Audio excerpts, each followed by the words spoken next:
আপনিও চাইলে এখন থেকে আপনার ভিডিওতে এই ধরনের সিনেমেটিক কালার বসাতে পারেন খুব সহজে। তো আমাদের মধ্যে অনেকেই কিন্তু আছে যারা ভিডিওটাকে সুন্দর করার জন্য আরো অ্যাট্রাকটিভ করার জন্য ভিডিওতে এরকম সিনেমেটিক কালার বসাতে চায়, কিন্তু কোন অ্যাপ বা কোন ওয়েবসাইট দিয়ে করব সেই প্রসেসটাই তো আমরা অনেকে জানি না। তো ভিউয়ার্স, চিন্তার কোনো কারণ নেই, আজকে আমি এই ভিডিওর মাধ্যমে দেখিয়ে দিব কিভাবে আপনারা এই ভিডিওগুলির মতো খুব সহজে আপনার যে ভিডিওটা আছে সেটাতে সিনেমেটিক কালার বসাতে পারেন এরকম ভাবে খুব সহজে। তো আজকের এই ভিডিওটা কিন্তু খুব ইন্টারেস্টিং হতে যাচ্ছে। আশা করি ভিডিওটা শুরু থেকে শেষ পর্যন্ত সম্পূর্ণ মনোযোগ সহকারে দেখবেন। আসসালামু আলাইকুম, আমি Yasin Ahmed and you watching now Tech by 390। ভিডিওটি শুরু করার আগে আপনি যদি আমাদের এই ছোট্ট পরিবারের সদস্য না হয়ে থাকেন তাহলে please subscribe this channel and like this video, আর কমেন্টের মাধ্যমে কিন্তু জানিয়ে দিবেন এই মজার ভিডিওটি কেমন লেগেছে।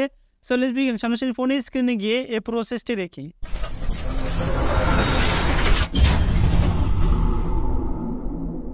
আমরা এই সিনেমেটিক কালারটি বসানোর জন্য সরাসরি চলে যাব আমাদের অ্যাপল স্টোর বা প্লে স্টোরে। আসার পর সার্চে টাচ করব এবং এখানে লিখবো হলো ব্লার অ্যাপ। আমি এখানে লিখে দিচ্ছি। লেখার পর সার্চে টাচ করব। এরপর দ্বিতীয় নম্বরে যে অ্যাপটা আছে সেটা কিন্তু অনেক জনপ্রিয় একটি অ্যাপ, এটাকে আমরা ইনস্টল করে নিব। ইনস্টল হয়ে যাওয়ার পর ওপেন এখানে টাচ করব। এখান থেকে আমরা নেক্সটে টাচ করব। সেট ইউর ব্লার এখানে টাচ করব। স্কিপে টাচ করব। তারপর দেখতে পাবেন আমাদের সামনে ঠিক এরকম একটা ইন্টারফেস চলে আসবে। এখানে দেখুন কাস্টমাইজ চুজ ইউর ফ্রেম।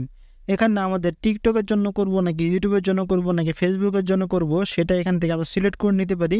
আমি ইউটিউবের জন্য করব, তার জন্য ইউটিউব সিলেক্ট করে দেবো এবং এখান থেকে রেশিওটা সিলেক্ট করে দিব। রেজুলেশনটা এখান থেকে আপনারা 720 দিতে পারেন, আর এখান থেকে 1080pও দিতে পারেন। আমি 1080p দিয়ে দিচ্ছি। ফ্রেম রেটটা 60f দিয়ে দিচ্ছি। নিউ প্রজেক্ট এখানে টাচ করব। টাচ করার পরে এরকম ইন্টারফেস চলে আসবে। এখান থেকে আমরা আমাদের ভিডিওটা সিলেক্ট করে নিব। ইম্পোর্টে টাচ করব। টাচ করলে দিতে পারবেন আমাদের যে ভিডিওটা আছে সেটা কিন্তু এখানে চলে এসেছে। এখান থেকে আমি একটু কাট করে নিচ্ছি আমার ফ্রেমটার জন্য। ডিলিট করার জন্য ফ্রেমে টাচ করব এবং আমরা যতটুকু ডিলিট করতে চাই ততটুকু এখান থেকে টাচ করলে ডিলিট হয়ে যাবে। এখান থেকে আমরা এখন কি করব, এখান থেকে আমরা এফএক্স এখানে টাচ করব।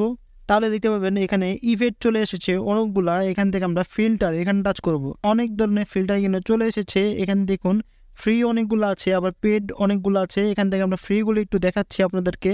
দেখুন কালারটা কিন্তু চেঞ্জ হয়ে গিয়েছে। আমরা যদি আরও কালার চেঞ্জ করতে চাই তাহলে এখানে দেখুন অনেক কালার পেয়ে যাচ্ছি। এখান থেকে আমি আরেকটি কালার নিয়ে নিচ্ছি। ন্যাচারাল দেখুন এখানে এত ভালো লাগছে না। এখান থেকে সিনেমেটিক এখানে টাচ করব।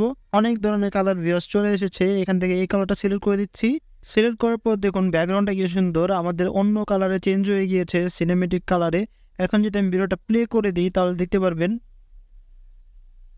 এই যে দেখুন এটা হলো আমাদের যে ন্যাচারাল কালারটা সেটা, আর এটা হলো সিনেমেটিকের যে কালারটা আছে সেটা। এখান থেকে আমরা এটাকে বড় করে দিব আমাদের ভিডিওটা অনুযায়ী। বড় করার পরে এই ইফেক্টে টাচ করব। ইফেক্টে টাচ করার পর প্লাসে টাচ করব। তাহলে দেখতে পারবেন দুইটি লেয়ার চলে এসেছে। একটি লেয়ারকে আমরা এভাবে ধরে এই পিছনে নিয়ে আসব। নিয়ে আসার পর দেখুন আমাদের অ্যাডজাস্ট কিন্তু হয়ে গিয়েছে। এই যে আমাদের ভিডিও অনুযায়ী কিন্তু এটা হয়ে গিয়েছে। এখানে দেখুন আরেকটু জায়গা কিন্তু বাকি আছে, এটা আমরা সেমভাবেই কমপ্লিট করে নিচ্ছি। তো আমাদের কালার গ্রেড করা কিন্তু শেষ। এখন সেভ করার জন্য এই সেভ অপশন টাচ করলে কিন্তু এক্সপোর্ট হয়ে যাবে খুব সহজে। দেখুন এখানে পার্সেন্টেজ নিচ্ছে।